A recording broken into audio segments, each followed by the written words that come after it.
કઈ રીતે ચાલે? અમારે આ સરપંચ જોઈતો જ નથી, એનું અમારે રાજીનામું જોઈએ.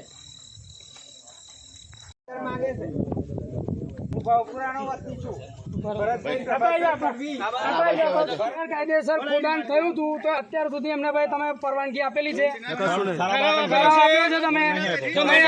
કોન્ટ્રાક્ટર નું કામ છે નહેર પૂરવાનું, એ બહારથી માટી વેચાતી લાવવાની હોય છે. તો આ ભાઈ ગ્રામજનોને પૂછ્યા વગર, જાણ કર્યા વગર રસ્તા ખોદી નાખે છે.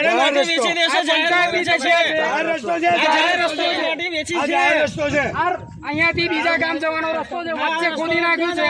અને ગ્રામજનો જયારે અટકાયત કરવા માટે આગળ આવે છે તો જીસીબી વાળો પાવડાથી એના પર હુમલો કરે છે, માર નાખવા હતું. અને સરપંચ સાહેબ એને કોઈ પરવાનગી આપેલી નહીં ને હજુ આવા કઈ જવાબ નથી આપતા. કાયદેસરની કાર્યવાહી થવી જોઈએ. સરપંચ સાહેબ, હવે તમારે શું કેવું છે? તો કયા કારણસર આપી છે માટી? ગોમની માટી ગોમમાં જ વાપરવાની.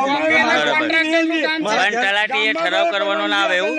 ના ના, ખાલી ગોમમાં જ નાખવાનું.